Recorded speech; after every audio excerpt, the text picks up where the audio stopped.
Roger that, rolling in. See if you can get eyes on it. Okay, red light. That should be the red light. Have you got anything? Where the hell are you at now?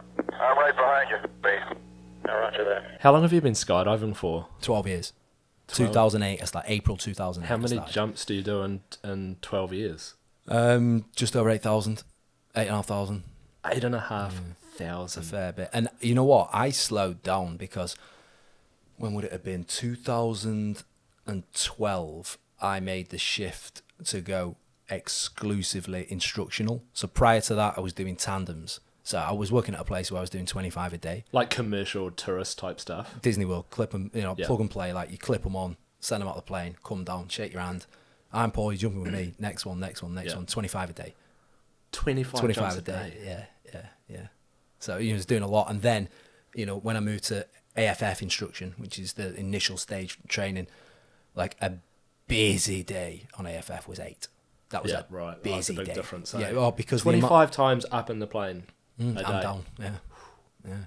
Yeah, good. And that was the point where I was working 7 or 8 months in New Zealand. I was working, 4, 5, 6 months overseas, and just constantly like no winters, no problem. Yeah, it's good. Wow, it's good. What's the craziest thing you saw like up there? There's been some stuff, and there's been some bad stuff, but surreal. Doing a tandem, took a fella. He watched the video. He bought the camera option. He's seen everything.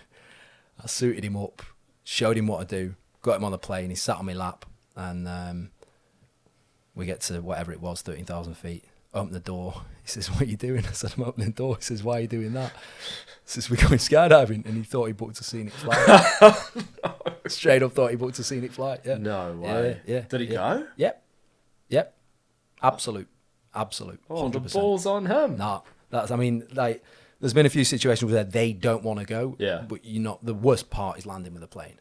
Like, to this day. Have you had people not go? I've come down with students because if the wind's too strong, like you can't let them jump.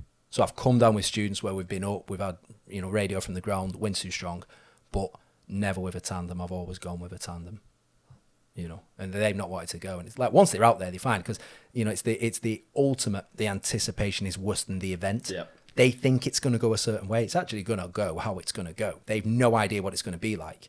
So it's like when a kid don't want to taste the food. This is like the worst thing ever. They taste the food, think, oh, it's actually not that bad. Once you get them out the plane, they're fine.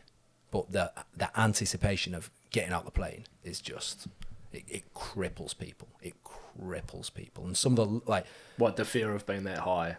No, you can't you've no idea of height. No. Because to gauge height, to get that, that vertigo, because I stand on a ladder, I'm done. But you need to be in contact with the ground and you need to be stationary. Whereas in aircraft, you're not. So you can look at the window and you could be at 15,000 feet and say to someone how high with, they'll say 2,000 feet. You just can't gauge it. You can't. You've no idea. But it's just it's the unknown. It's the unknown. They just completely just freaks people out. And I remember I had a girl once. She was tiny little girl from Israel, probably 40 kgs. And I was working in Canada. This was a big door. It's called a Twin Otter, big doored aircraft. And we got into the door, and she just went like a cartoon, like arms on the door and legs on the door, and locked up. What? Like locked. Like you couldn't get her out. You couldn't get her like out. A cat. Like a cat, exactly like a cat. And and I remember the cameraman was hanging outside the plane. I was like, cool, and turned around, said, right, we're going to sit down, and turned around and just fell out backwards. And as we left, the cameraman, because the cameraman normally leaves slightly before you, so he's looking up at you and their face and the plane. But this time he leaves slightly after us because I'm coming backwards. So he's looking down at her face, me, and the ground. And like the shot was amazing because this face was just frozen. It was like, yeah. So, yeah. But, it was the game. How was filming the TV show? Brilliant. I really enjoyed the TV show. And it was, the reason I did, it was so aligned with what I was teaching at the time. And this was exclusively down to the director, the guy that commissioned the show, and the guy that put the show together and was directing it. I met him probably 18 months before we started filming. He come in and we had a chat, and then he did a taster. And he'd done some work on some pretty good stuff, and he wanted to film this coming of age / leadership, just these trials and tribulations of these kids. And that's what I was teaching. I wasn't teaching skydiving. I was teaching human nature and leadership, and we just fit really, really well. So, you know, that was You had some characters, eh? Oh, wow, yeah. And you know what? It's every single course. It was 4 courses a year, and I put through 18 courses. I was there from 2015, and you did 4 courses a year: January, April, July, and October. And the same split of personalities was on every single course. I always said, like, you never taught more than 3 people. You'd have, you know, if you want to call it top, medium, bottom, whatever you want to call it. And then everyone, there'd be this sliding scale. So each person you could kind of divide into 5. So you never, ever, ever met more than 15 different types. And it was the same. You know, it's like when when you see a sports movie, or you see a high school movie, and there's a jock and there's a goth and an emo, and you know, so on and so forth. What was the type? Every course you were like, oh no, it's that guy. The one who was wanting attention. The one whose driving force was to be significant. That was the most dangerous person you were ever going to deal with, because they would do anything. It was just me. It was anything for people to notice them. Anything. And the ones that were the best valued growth and contribution. The ones that wanted to be better and help the team were the best people that I've ever met in my life. Are you happy to be not doing it anymore? I'm happy to. I loved it. But it was time to move on. And what I learned from that is making me better at CrossFit. It's making me a better leader in the box. It's making me a better friend. It's making me a better parent. It's making me a better husband. Like everything I did from that. But it was time for me to move on. Yeah, 100%. It must be big for Beck and the boys to know that Dad's coming home, because 8,000 jumps over 12 years. You know, you get pretty used to it, but it's got to be like a worry in the back of your head sometimes. And especially with the student stuff, the stuff what I was doing was the stuff where, you know, when someone had a mishap in the end, they were spinning out of control, and you had to stop them. I mean, you know, I remember taking like a total of 3 kicks in the head during my time that rocked me. That rocked me. And I'd never say anything to Beck when I got home, but were like legitimately. Like you didn't know whether you were going to get down safely? Oh, the point where I'm close to being knocked out on this. Whoa. Because they're spinning with such velocity, and you've got to go in and time that getting, but you can't wait forever. It's kind of like the good plan executing now is better than the perfect plan executing in 2 minutes. Well, you wait 2 minutes, and then the ground's going to stop them. So you got to get in and then take it, like you're taking a hit of just this incredible speed from someone's foot in your head. When all you've got is a little carbon fiber helmet on, it's going to do nothing. So I remember getting 3 of them that legitimately were like, oh, wow, like that, slightly an inch this way, and yeah, I'm done. Yeah. So look, that's a big relief to not be able to do that anymore. And I'd always said I didn't want to influence the boys' choice. As they grew up and they saw me doing that, they were more likely to want to do that, and which is fine. If they ever want to do it, I'll support them and I'll find the best teacher for them. But the kids that I've seen growing up around skydiving, with the exception of 2, the kids that I've seen growing up, and these were brothers, around skydiving, it's all they have. That's all they know. They know drop zone life, and that's it. And it's not transferable to another avenue because, and this is the because, people think it's going to last forever. It's just Neverland. You know, the amount of Peter Pans involved are phenomenal. People think it's going to last forever, and it doesn't. And the longer you do it for with that approach, the less good you get at doing anything else. Can you get rich? No way. You can't. No, I think. Can you make $1 million a year skydiving? No. Yeah. I think if you own a drop zone, but still, there's it's a hard game. But no, I mean, you're doing it for the lifestyle. Yeah. You can make a lot of money, especially now with GoPros. where tandem masters are putting GoPros on their hands. So, you've gone from getting 70, 80 bucks a jump to, almost maybe like 180, 200 bucks a jump. So, they do. I was working at a place where... it becomes about the footage, does it? Well, it means... So it's all about weight on the plane. So, before the GoPros, if you wanted video of your jump, then someone would have to come out and film it. So that's another body on the plane that you have to pay for. So if the tandem master can take up a camera on his hand, then you can fit more tandems on the plane, so on and so forth. So it's like an add-on. It's like an add-on. Yeah. And it's not a lot of work. It's work, don't get me wrong, but it's not a lot of work for him. So he gets a nice chunk of, what the price was. So, if he's doing 150, 200 bucks a jump, and, I was working in a place with 25 tandems a day I was doing.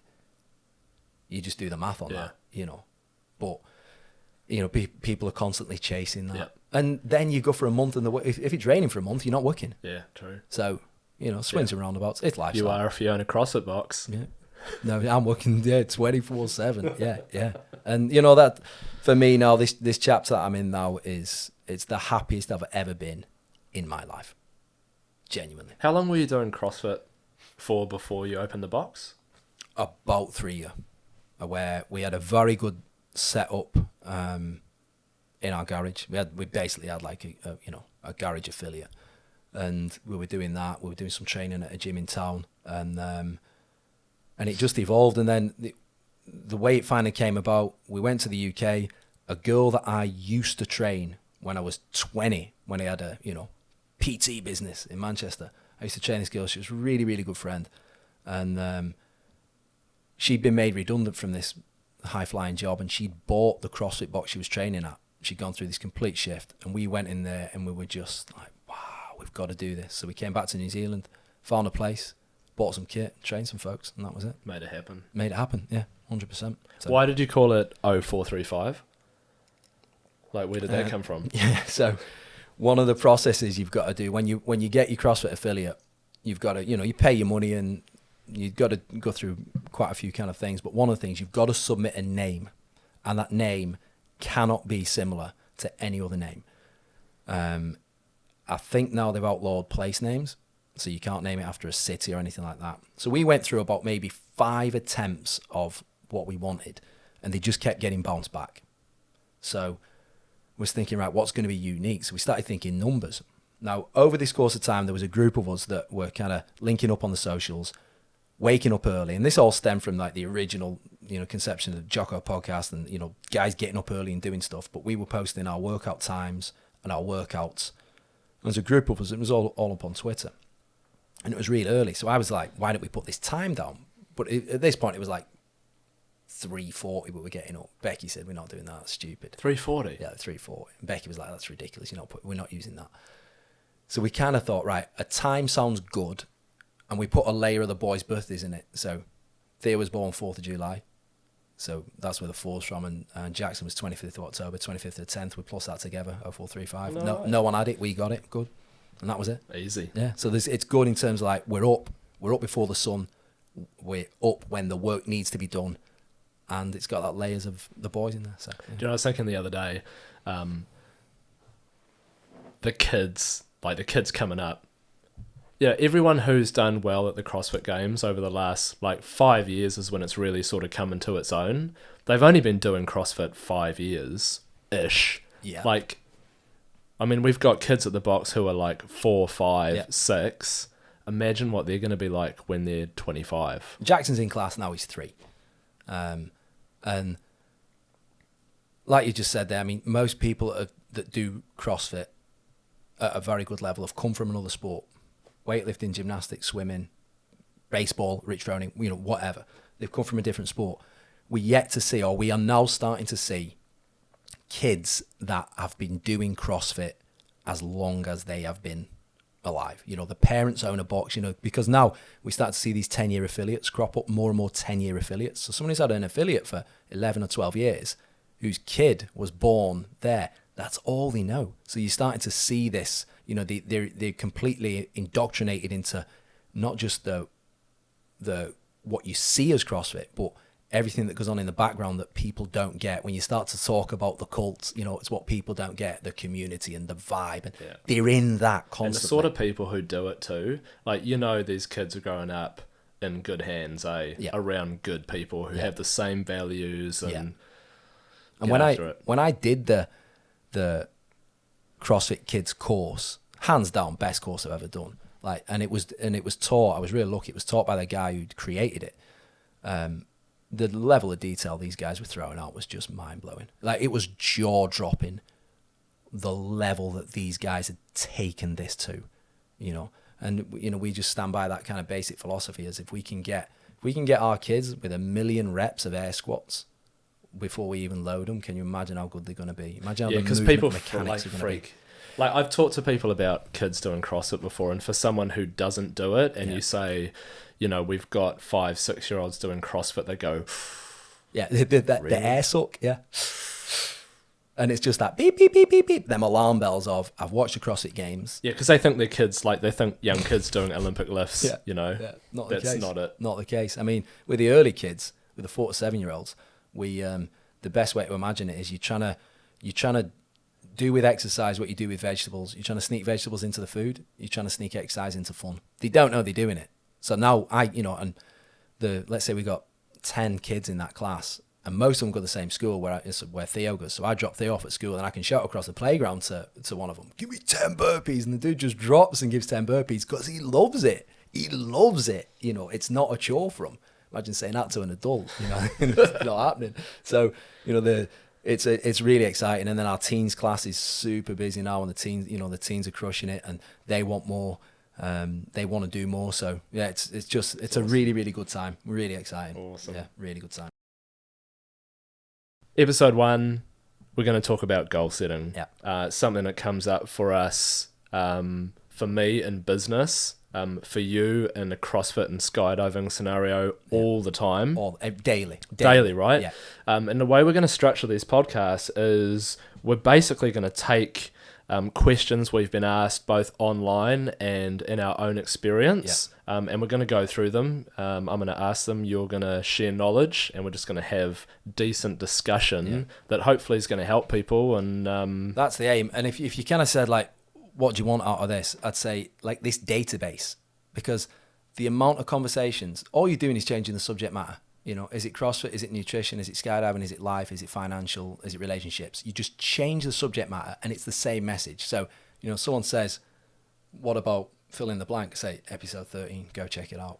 You know, so it's just these little actionable things that you can do for problems that we all deal with every single day. 100%. So, and goal setting is everything. It can be anything. It can be I'm buying a house. It can be I want to lose weight. It can be I want to do more travel. Yeah, I want to change jobs. It's applicable to anything, right? Anything, yeah. So some of the questions, we've had some great questions through. Yeah. Probably the first one is around actually setting the goal itself. Yeah. I have so many things I want to achieve, but I feel like I have trouble seeing things through that I get started. How do I set a goal that I'm actually going to be able to achieve? You've got to set a goal you actually want to achieve. Which sounds, you know, I'm like, you're just going to repeat that. But the problem, and I'm going to start this one with a problem, the thing that I see so many times, and I'm going to relate this one specifically to health, it's generally appearance-based. So it's generally an appearance-based goal that someone's trying to set on this. They set it based on the fact they're going to execute flawlessly. So they will create this goal that is just, I'm going to do whatever it is like that. And the problem is, that's cool, but they don't care about the actual goal because there's no passion linked to that goal. They've just created it for the sake of it. So one of the things that I kind of say to people is if someone comes up to me and says, you know, I want to join a box, and say, cool, like, why? Well, I want to lose 10 kgs. Why? Why? And drilling down on that to actually find out, like, what's going to make you do this when everything's against you?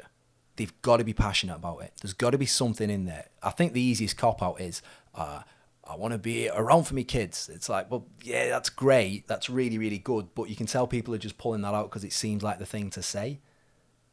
They've got to be passionate about that goal. And you know what? You can't pull that out of a bucket of 10 goals. It's got to be personal to you. Yeah, but people drive themselves crazy with so many things they want to achieve, eh? So how do you help people distill that down into to the things that are most important? It's got to get to a point where it gets a little bit awkward. Like you've got to relentlessly ask why. Because then you're going to get deep into quite a few things, this is probably not the first roll you've had of these dice. You know, you're going to start to get into that particular field.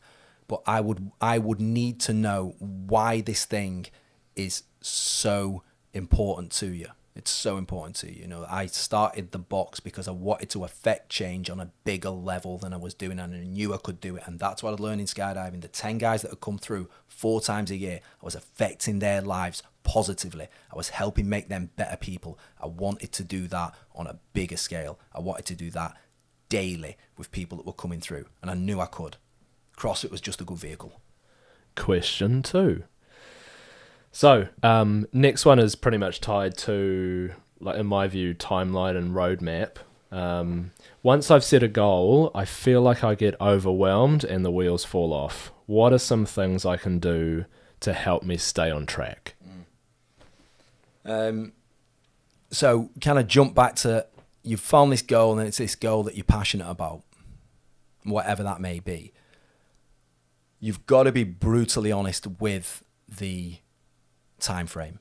And let's say it's a job, and you will definitely come across this kind of thing. Someone's not happy in the work and they want to change employment, whatever it is.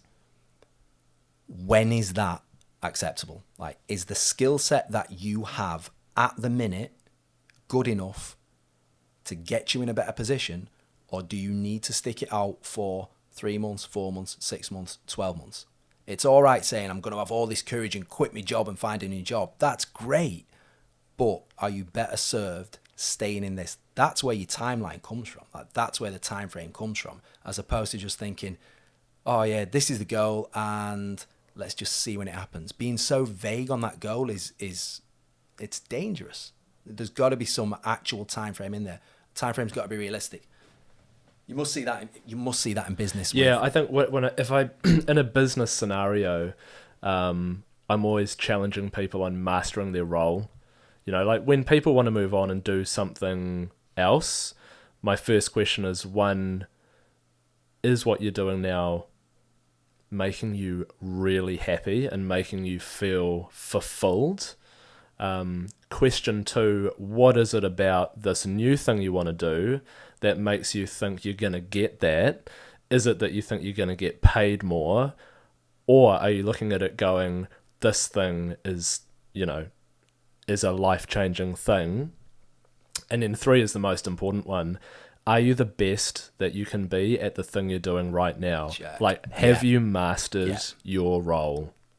And the people who have mastered their role, you get to a point where you're the one who's telling them to move on to something else, or something comes up and you're saying, right now, you are ready, you know? I think with timeline, I'm going to look at this from a CrossFit perspective. I think with timeline, people do one of 2 things. They either set this unbelievably short time frame that's absolutely unrealistic, which in itself is a single point of failure. You know, I'm going to do what will on paper take me 6 months. I'm going to try and do it in a month. It's like, it's a big problem. Or they're so vague with the time that they just kind of, we'll see when it happens. Like there's no legitimate, I don't like using that term accountability, but there's no legitimate responsibility for that time frame. So it needs to be an honest thing of what you're aiming to do. What is a reasonable amount of time to get that done in? Reasonable amount of time. Now, if that reasonable amount of time is 6 months, I guarantee you could do it in 5. I guarantee you could do it in 5.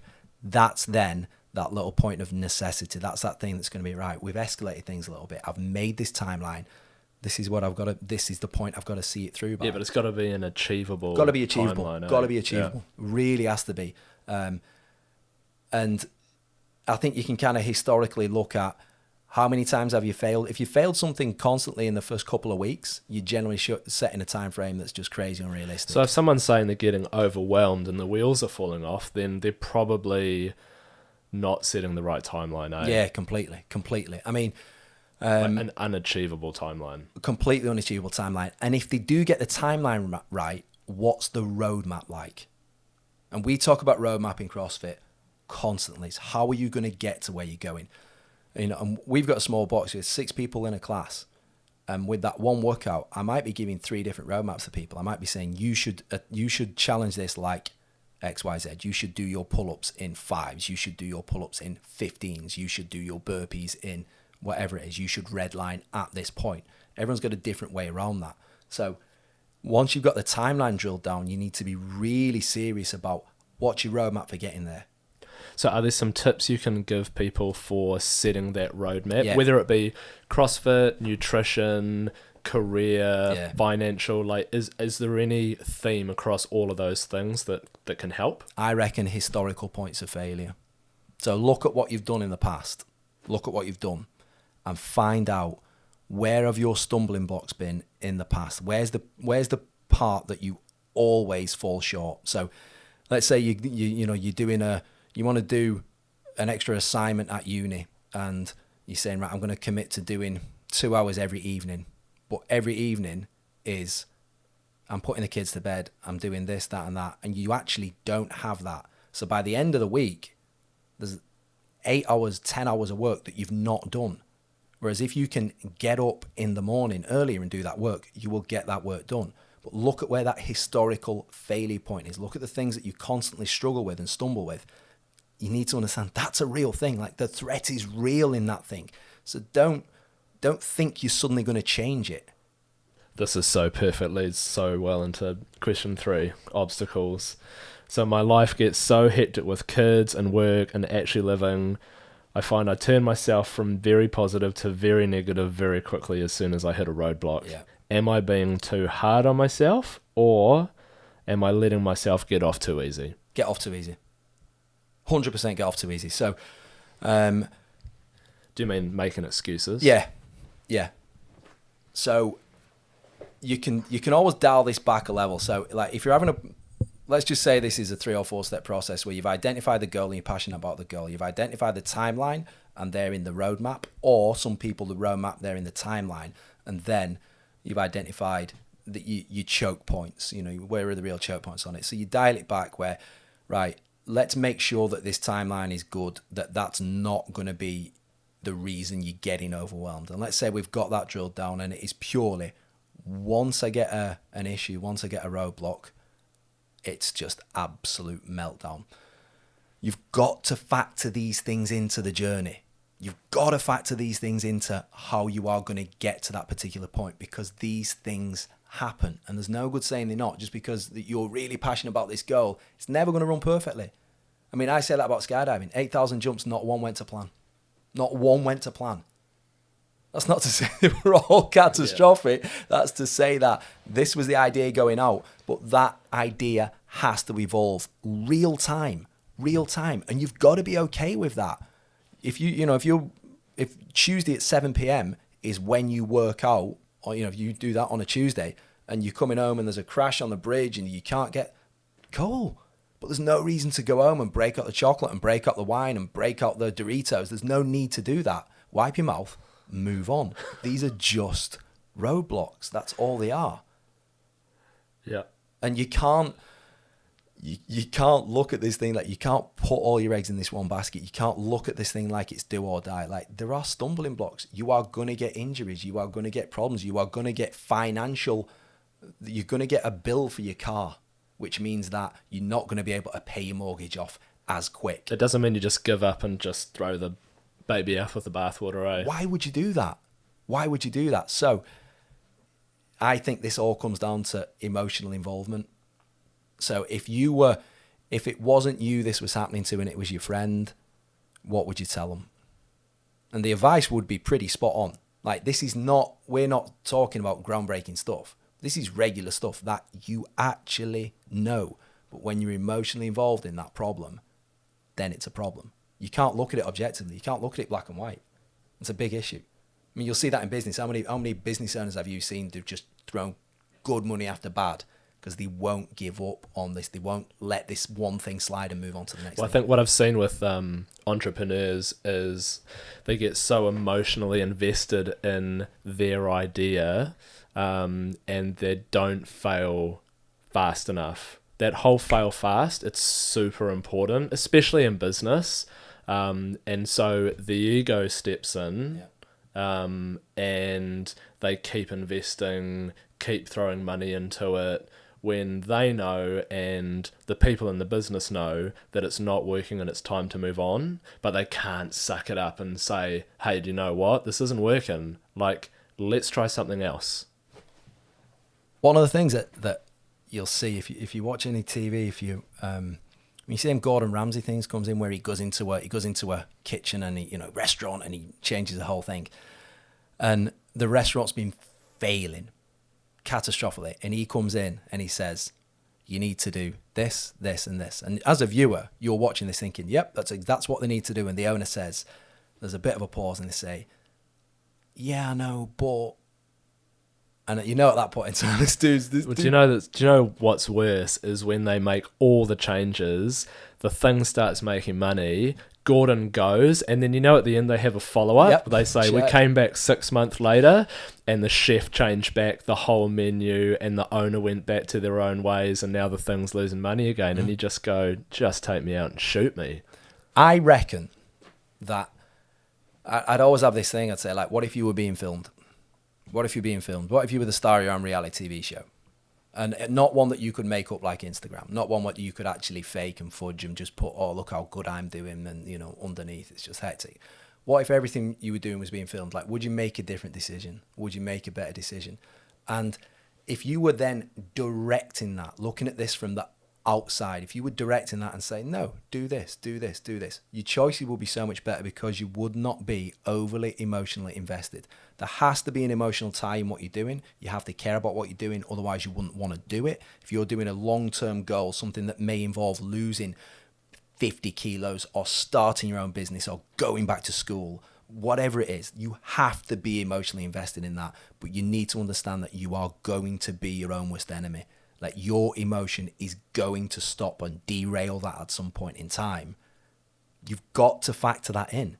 And you've got to have some type of strategy that says, when this is happening, red flag, turn off. Like, advise yourself, become your own director. Advise yourself before you start going down these rabbit holes.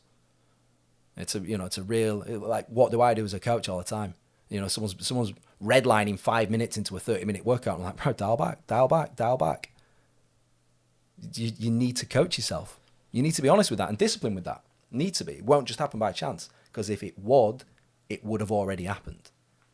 But this is the reason that we 30, 40, 50 repeating the same cycles. Self-awareness. Yep. Yeah, you got to be. But it comes with experience. Yeah, it does. But you can shortcut it. I think. I don't think just, that kind of school of hard knocks and learning the hard way. You've got to look at historical examples, not just of other people, but of yourself, and don't just pigeonhole what your goals are: health, business, relationship, finance. Like, they're the same things. The reason that you don't achieve your goal at fitness is probably the same you don't achieve your goal at relationship. It's probably the same thing. So look at where those stumbling blocks have been, factor them in, but don't believe your own BS. Don't get caught up in your own wheel of, oh, this is just what I do. I just eat chocolate every day. This is what I do. It's like, you're going to have to tell yourself a different story. If you're going to do it, do it. Don't bitch about not doing it. If you do it, you've got to be all in for doing it. You've got to be fully committed to do that. And that's when it gets tough. You've got to have that discipline that says, I know this is going to get difficult, but I'm going to enjoy it. Why does the grind have to be unenjoyable? Like, find the grind, enjoy it. It can be good. Some awesome videos on YouTube people can watch. Jocko Willink, Yep. Of course, tons of stuff on goal setting. I found a guy, his name's Matt Devella. He is a minimalist. He made that movie on Netflix, Minimalists. and he's got loads of stuff on his YouTube about goal setting, and he does all sorts of stuff. Like he does, he'll do things like 30 days of cold showers, and he'll do like a self-experiment. He'll do no technology for 3 months, and he'll do counting every calorie for 30 days and that sort of stuff. And sometimes he fails really badly, and it's interesting to see how he deals with that and his commentary around that. So that's definitely something that's that worth checking people out. should check out too. Business plan. If you treated yourself, whatever it is you were doing, as a business plan, I think there would be a much better way of viewing things. If you guys are going to branch out and open a different facility, you're going to do all your due diligence. You're going to look at where the risk points are. You're going to look at everything that could possibly go wrong with it and plan contingencies and that kind of thing. You're not just going to hope that it goes okay and that the market stays real good. You're going to plan for these things. So why do we not do that when it comes to everything else that we're doing? I mean, why do we not? Is it we're just too soft on ourselves? Like, are people too soft on themselves when it comes to, I'll start on Monday, or I'll do worst this? Statement ever. Worst statement ever. Worst. And one of the things that kind of shocks me so much is that, look, I know like we train early. Our first class is 4:30. It's our biggest. It's a stupid time to start. It is. What a stupid time to do exercise in the morning. But what an awesome time to do exercise in the morning. I mean, you're there 5 days a week. You're there every day at 4:30. Do you know what? The reason we do that is because if we didn't do it, we'd never do it. Like, we'd never find time to get it in. And that's the beautiful thing about getting up early, getting it done, coming home, getting the kids ready for school, going to work, and then it's that discipline equals freedom. Yep. When you get home from work, you finish your day, you can just relax, spend time with the missus. Is your day better if you miss that and get an extra hour in bed, or is your day worse? If I miss it, the day's never as good. It's never as good. And you know what kind of, it horrifies me to still when you say to someone, they say, what time do you get up? And you say, I get up like 3:30. And it's just like, it's another ESO. Yeah, like, when did we get so soft that getting up at 3:30 in the morning is an impossible task? When someone comes back and they say, I get up at 3:30, I could never do that.